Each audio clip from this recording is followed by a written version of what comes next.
Welcome to the Let's Talk Leadership podcast, how leaders think, grow, and show up. I'm Karen Colligan, founder of PeopleThink. For more than 2 decades, I've worked with leaders across industries, helping them grow into the leader their next level requires. Here's what I know for sure. Every single leader is unique. Leadership is shaped by your experiences, by your values, and your strengths. And that's why on this podcast, I ask every guest the same 7 questions, because the answers reveal how real leaders think, grow, and show up. So listen closely, take what resonates, and start shaping your own leadership path. Now it's time for the Talk 7, the same 7 questions, different leaders, different insights every time. So let's talk leadership with our next guest.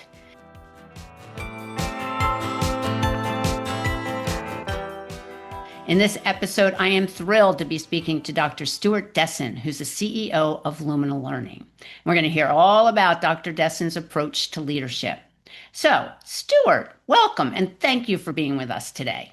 Hey, Karen, thank you for having me. I'm totally delighted to be in this conversation with you.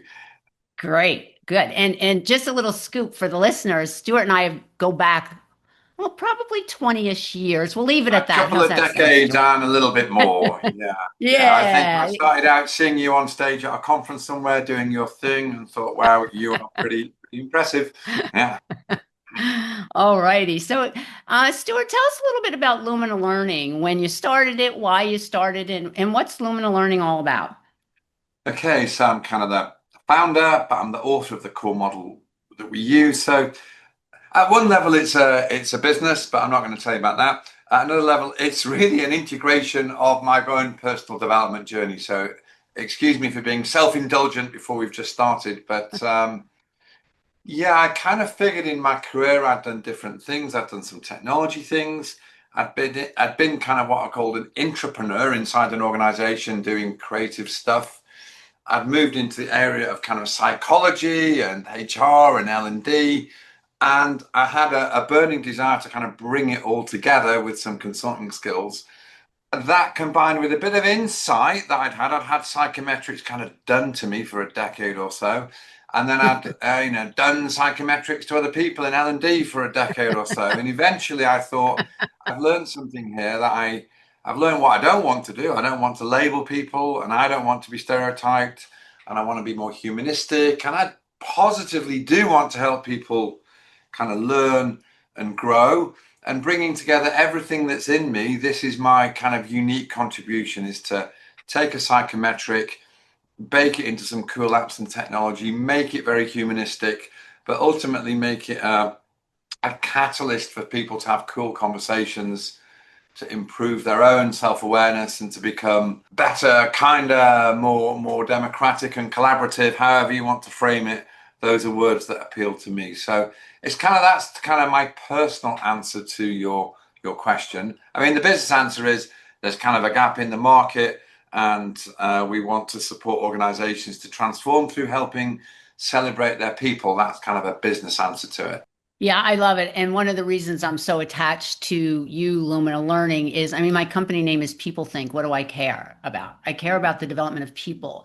And that's what you and Lumina Learning does. It cares about people and making sure that they're unique and they understand their uniqueness, and to be proud of it and to own it and to use it to their best ability. And Karen, kind of that's why I'm kind of drawn to be with you, to work with you at lots and lots of levels. So like when I created Lumina some 16 years ago, I was kind of thinking, who do I want to serve? Who are the ideal people that would benefit from what we're doing? And with my hand on the heart, you are kind of my ideal sort of person to be a huge ambassador for the sort of work I want to do in the world. You just kind of radiate it. You so want to help develop other people.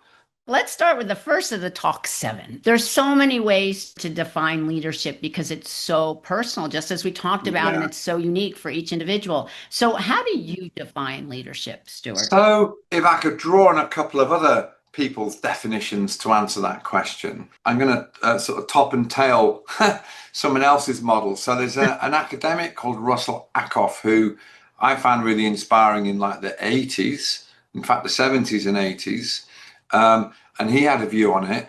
And then more recently, well, the last couple of decades, I've been inspired by Lance Secretan and his take on it. So if I meld together those views, kind of one view of leadership, the Russ Ackoff kind of view is, well, there's layers to it. And at one level, kind of a leader decides the direction, the strategy, the vision, and so on. Whereas a manager, because sometimes we call managers leaders and vice versa, at that end is more about making sure we're organized to do stuff and get things done. And then one level kind of beyond that is people that are administering the processes and getting the systems and processes working and kind of cranking the handles. So if you could, taking it the other way, we kind of administer systems and processes, then we go more into the management side of it, and we move up into the leadership and the strategy and the direction. And I kind of would top that with a Lance Secretan perspective, which is it's all very well to have the direction and the strategy, but you kind of need to inspire people to follow you. So my real definition of leadership is, can you like create purpose for other people? Can you get them to work on their own beliefs and to believe in the cause? And it is what they're doing, creating meaning. And then you're getting everybody's kind of discretionary energy and we're all in. So I really would define leadership really in terms of inspiring, but I don't want to ignore the fact that people do need to be managed and we do need to administer. And so I kind of see it as a continuum. Yeah, definitely a continuum. And this whole thing about discretion, because each one of us in any role that we have discretion how much we are going to be in, if you will, how much we are going to give to the organization. If I'm not inspired by my leader, if I don't believe there's a direction to go to, Stuart, I'm not going to give anybody any more discretionary effort. It just is not going to happen. So it's so important for a leader to inspire, of course, but to have that purpose, what you just said. Like, why are you here? Not just why am I here, but why are you here? People will, if they're not inspired, they'll still come to work, but they'll park their discretionary energy kind of at the door, and you'll get kind of a compliant form of them. And that is really not what we want. Yeah. Not for organizations, also not for individuals. I know when I have been in jobs where even I confess in the past, not now, have become more compliant, usually because, a boss has pissed me off. Well, you're not so happy in your work. Everything doesn't look so good. And, I want all of us to be enjoying our lives. And we kind of enjoy our life more when we're inspired by the people we work with and we're getting meaning out of it. We want to give discretionary energy. Kind of so the role of a leader is to enable that to happen. Yes, exactly. All righty. So question number 2, values. To me, values, I mean, it's our core. It's our guiding light, if you will. And our values may shift where we are in an organization, where we are in our life. And for this point in time, Stuart, tell us about your 3 top values. Oh my gosh, you're making me choose 3. I was so mean, Stuart. So mean. In terms of your first question about leadership, values are pretty key, I think, here. So for me, leadership is also about being kind of self-aware, but with a purpose. Why do I want to be self-aware? Because as a leader, I want to be, the word I would use is in my authority, in my personal authority. And that's a sort of a psychological state that I can work on through my personal development. So for me, leadership is about claiming your own personal authority and doing your own personal development work. That's kind of part of what the real word authenticity means, I think, is to do that. So the values, what would I go for? Let me think about this. I mean, I think I would go for, if I had to name that, maybe I would go for something around self-awareness and authenticity as a value. Okay. Being central to a sort of a psychological approach to leadership. Also, if I could kind of change tack a bit, for me, what I've discovered is a value around my leadership is to do with science and rationality. So I've come to want to claim and articulate. Before it was just kind of inherent because I like psychology and numbers and psychometrics. But I've come to realize that one of my values is to be an advocate for science and to be an advocate for, a rational, grounded approach to leadership. I do strongly advocate for that, and that I don't normally do talks exactly on that. It normally radiates out more from me rather than being a thing. But as a value, I believe in being kind of humanistic about how I go about embracing and helping science to dispel kind of myths, gobbledygook, pseudoscience. They're kind of the, what's the opposite of my value? The enemy, if you like, is gobbledygook and pseudoscience. So there's something on that. And then maybe the third one would be something to do with creativity and being a disruptor and so on. So there is something in me. There's a little bit of a rebel in me, but framing it more positively, there's like a desire to create and disrupt. So one of my values is to help bring a bit of humor and levity so that people can genuinely see things differently. And I can be creative and other people can in the process of leading. I think I've squeezed that into 3, haven't I? Is that 3? Yes, you have. You have done a fabulous job. So authenticity, which is based on self-awareness, being self-aware of who you are as a human being. Love that.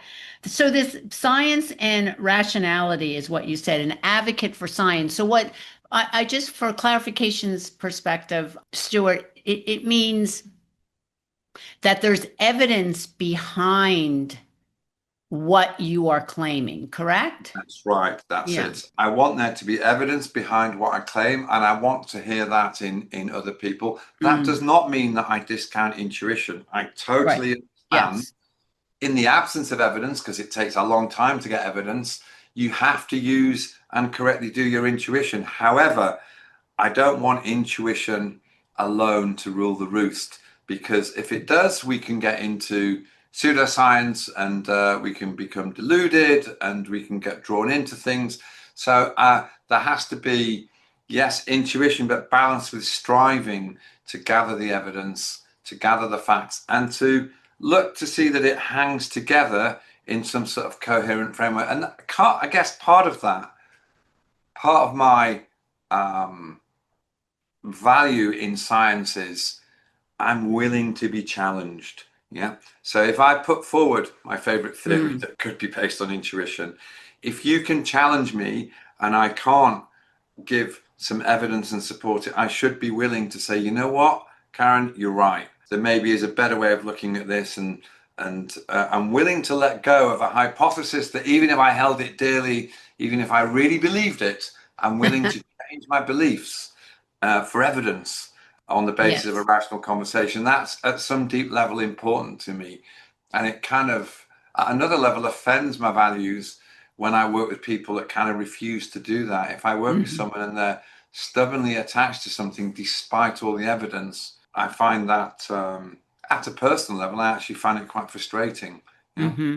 Well, it's complicated to have a real conversation with someone like that because you're not getting anywhere with them. Yes.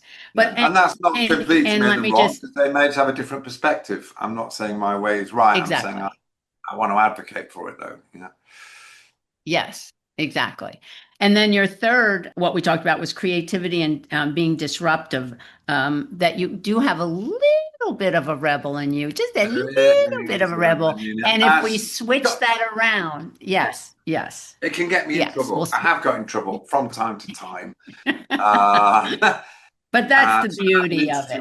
I'm possibly less likely to be rebellious than if you'd caught me in my teenage years and early 20s. So I heard a great term yesterday, which was like, don't be radical, be a tempered radical. I think I'm a tempered radical. So I want to be radical, but I've got a foot in the real world, knowing that if I don't want to die in the ditches over everything. That's not a smart move. I want to be radical, but choose my moments to push stuff. Yeah, exactly.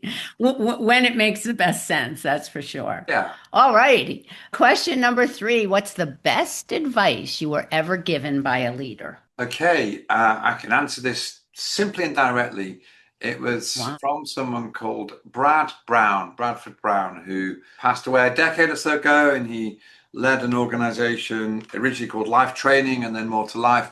And the advice he gave me was always listen to the dissenting voice.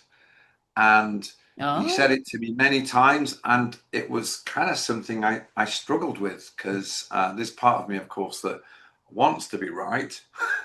And there's part of me that of finds that people course. are dissenting from my brilliantly thought through view. Well, obviously they must be wrong. And kind of what I learned from Brad was actually the dissenting voice is where the gold dust is. They have an insight. If they're willing to go against the culture and the trend, and they're willing to dissent, then you owe it to them to fully listen to them. So I learned from him, always listen to dissenting voices, always going into it. It doesn't mean you have to agree with them, but you need to fully explore it. Hmm. You need to ensure they're fully heard, and then you need to kind of discern what can I learn from it, and am I willing to change my perspective based on what they've said or not? Well, I think that goes back to what you said earlier, is if the argument is strong, if there is evidence behind it, there is likelihood that you may move over and shift your I thinking. think so. And for me, Maybe is what you've I got to said. fish out that perspective. Sometimes a Yeah. dissenting voice can be squished or unheard.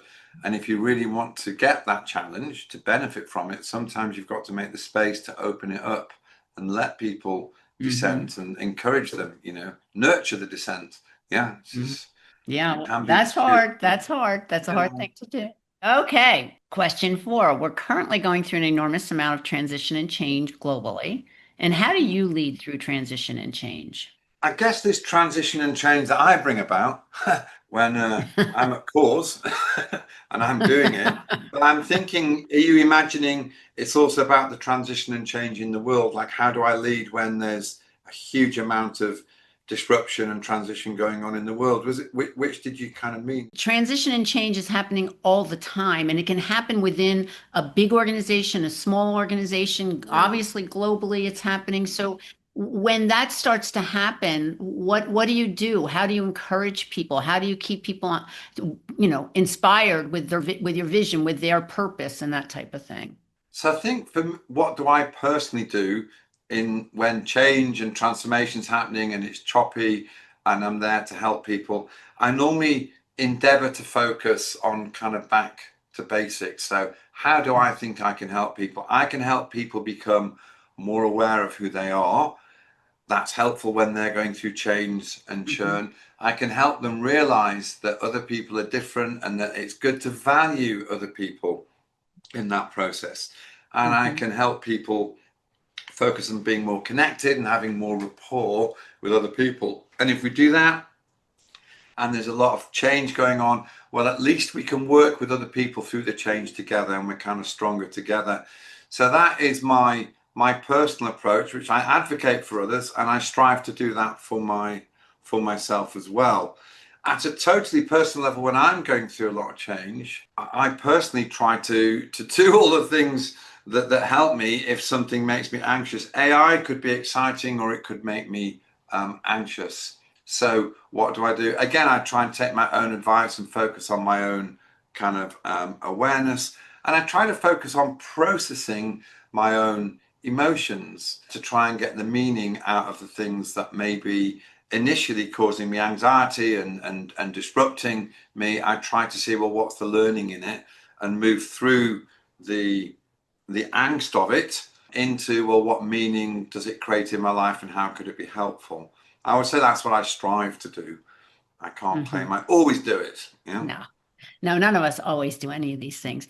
Yeah. And what I love about what you just said is, it's back to basics at the end of the day, is Yeah. because our emotions are normally what happens through transition and change. And when it's hard to control our emotions, and we have to really understand, again, who we are, go back to who we are, who are we connected with, but it has to go back to the basics, because if we try to do something too big, it just gets away from us, and it only perpetuates the anxiety Yes. around transition and change.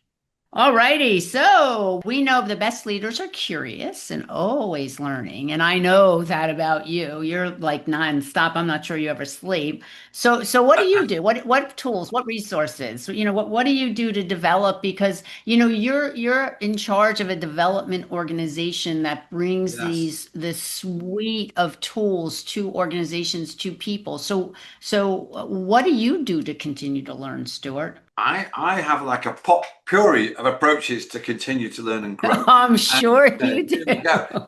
I mean, I would say if you'd asked me that question 20 years ago, I would have proudly showed you my gargantuan library of all sorts of eclectic stuff and talked about how much I read. And that kind of peaked about 10 years ago when I did a PhD and I was reading a lot of papers. So actually, I find reading, including academic literature, for me is a form of development. It's not just learning for the Oh, sake of yeah. the knowledge, but I always reflect on it, what it personally means to me, which is why I like working in this field. But I would note that in the last decade, it's kind of shifted more into listening to stuff and talking to things. So I kind of love, podcasts and books, but I prefer audiobooks now. And I kind of, with AI, love talking to things myself and getting stuff back. So it kind of suits my way of doing it. And I guess in that, what else do I do? Well, I'm a sort of engaging coaching intermittently, but over the last 30 years, a lot. So I've had multiple different coaches, some of them just for short sessions. One particular coach I have intermittently, kind of ongoing over many, many years at the therapeutic end of the spectrum. And I find that to be invaluable. I have more recently gone back into therapy. I find therapy a really helpful form of looking at learning and growth from a kind of a different angle. It's kind of Mhm. less cause and effect with therapy, or something's broken, do this, get therapy. No, not at all. But it's more, it emerges over time that it brings about a benefit to me in my authenticity, which knocks on to other things. Mhm.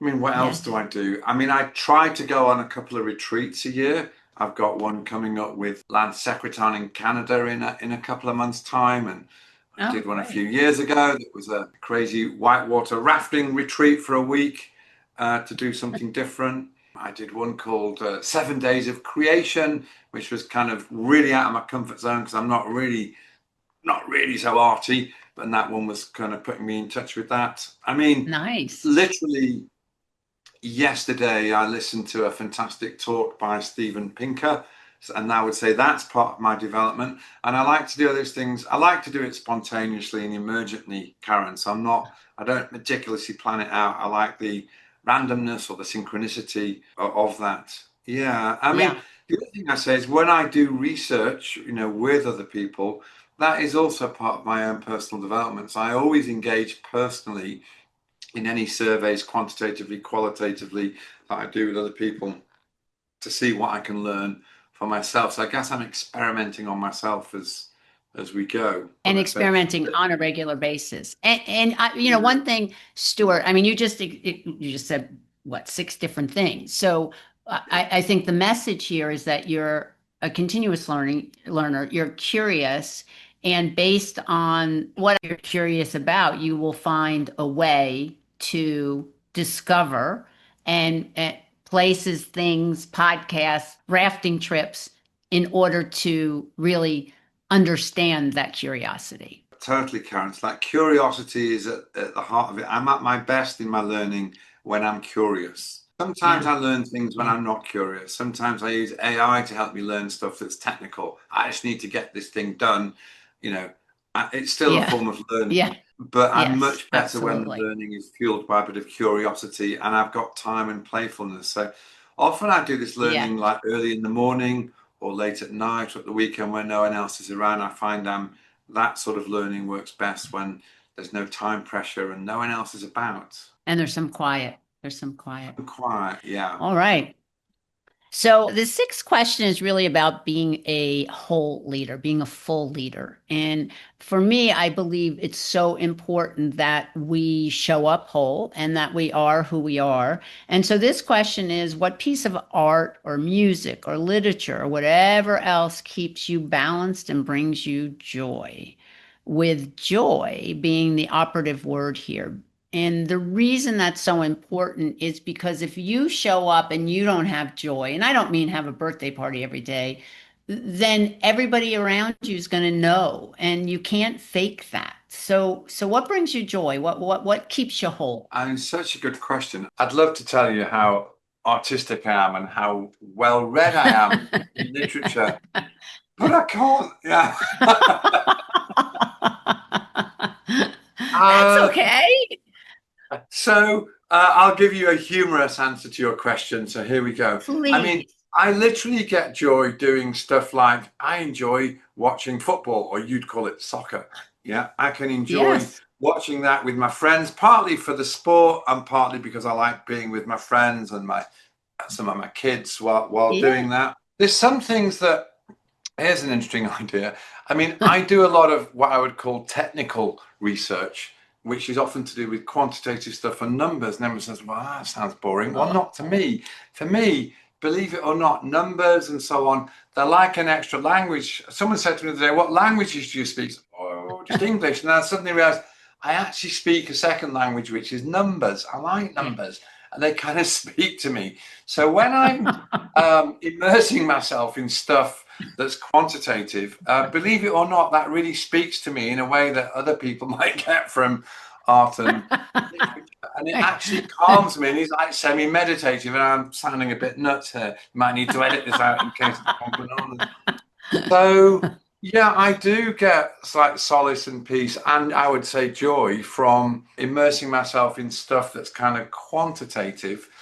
I don't mean like cranking out the accounts and looking at the numbers and the expenses. No, of That's course not. different. Yes. I Yeah. mean more like looking at the relationships between things in the world and trying to understand it and add in a quantitative or a probabilistic aspect to it. That is something that kind of I find intriguing and gives me joy. What has given me, if I was to return to your point about literature, probably the thing that's given me most joy in terms of reading would be the work of Krishnamurti. So I don't know if you've ever read. Have you read any I have not. Krishnamurtis? No. He was kind of a guru from like the 1920s and 30s in India. Reading some of his work, some 40 odd years ago, was the thing that piqued my interest in self-awareness. And I can Mm. still enjoy anything that's written by him or in that particular style. There's a Buddhist monk called Tish, and he also writes in his. So anything like that, I can also find quite therapeutic. And I would kind of describe Krishnamurti as someone who was like raising awareness and asking you to reflect on how your inner world is reflected in the outer world and kind of encourages you to take responsibility for stuff inside and not blame everything on the politicians and all the other people that are clearly obviously doing things wrong, but kind of Yeah. take it back and Obviously. make it personal. Yeah. So yeah, in terms of literature, it's that sort of semi-spiritual literature I do find inspiring as well. Okay. Well, I just have to jump in here and I'm going to answer the question for Please you, do, please Mr. do. What was it for Stewart you? Yeah. Desson. What I noticed about you, and when I look at you and I think that man is very happy, and it's the joy of either talking to somebody about when what we just talked about, the purpose and self-awareness, and when you're on stage and you get to have an audience to really describe what your research Yeah. has been in normal terms, and when you're engaging with people and talking to people about what they're doing and how they're doing it and how they're using it, that, well, I look at you and I just think that Actually, man Karen, is so happy. thank you for playing that back to me because you are spot on. I mean, I've just come back from India and in 3 different cities. I gave 3 talks on 3 different days. And that's exactly, I experienced joy just speaking Yes. to the group, Yeah. sharing things with them, but also being open to what they had to say. And the multitude of different interesting questions and challenges kind of makes me feel alive. And I do experience joy when I'm doing that. And I think I have I admit when I first met you 20 years ago, that would have taken quite a lot of energy because I wouldn't have wanted to look stupid and I'd want to be prepared. Whereas Uh-huh. now I can kind of genuinely just get joy out of it and just Yeah. share and see where we Yeah. go. So yeah, thank you for playing that back to me because that probably is my biggest source of joy is speaking to individuals and groups, sharing stuff and endeavoring to be helpful, but seeing where it goes. Yeah. Yeah. And where the audience takes it. Yeah. Where the Yeah. audience takes it. Yeah, absolutely. Good. Well, I'm glad I helped you out on that, Mr. Stewart. I'm glad. Okay, so that brings us to our final question in Talk 7. And what is one of your favorite quotes? I'm going to break your rules and I'm going to go for two. Yeah. Of And so the course, you're going to first break one the is rules. slightly tongue in cheek, in that it doesn't quite sound like such a developed one, but let me go with it anyway, and then I'll give you a kind of deeper one. So the first quote that I like is one certainly attributed to Winston Churchill, who is kind of one of my heroes, and he said words to the effect of, "You have enemies? Good. That means you stood up for something sometime in your life." And Hmm? that quote does kind of speak to me. It speaks to that rebel we spoke about earlier and the desire to be creative and disruptive.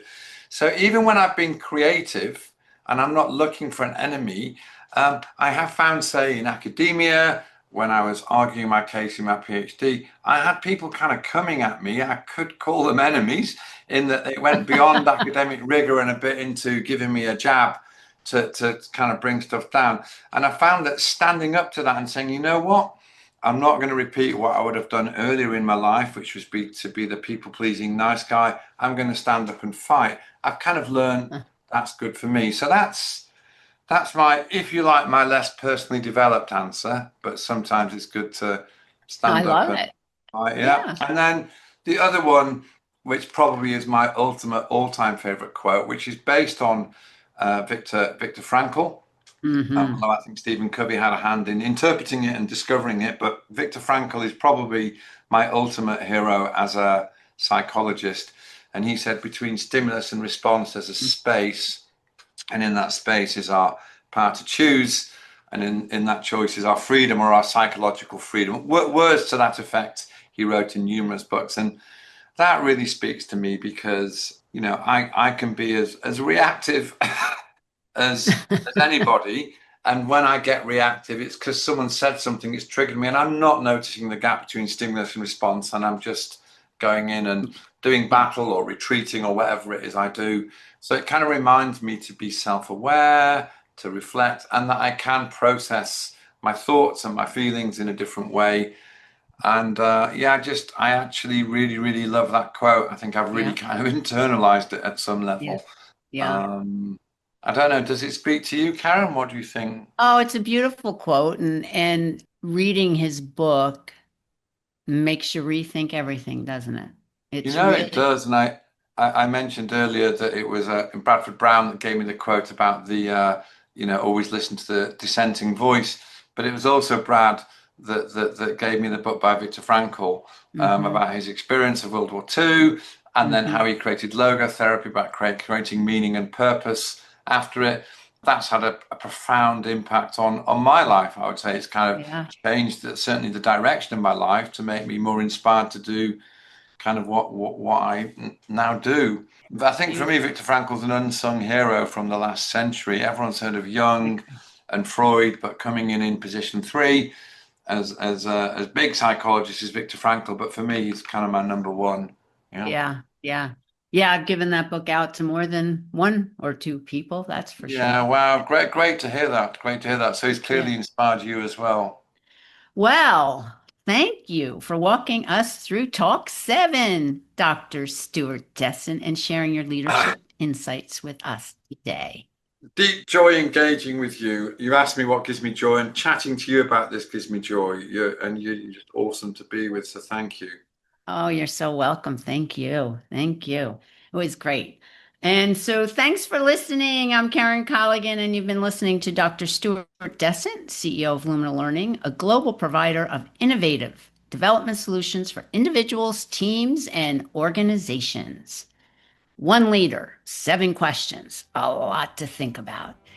this conversation made you pause, think, or smile, hit subscribe and share it with someone who leads. And when you're ready to invest in your leadership, you'll find Keep It Real Leadership at peoplethink.biz. Till the next episode of the Let's Talk Leadership podcast, have a good one. And don't forget to keep it real and lead with impact.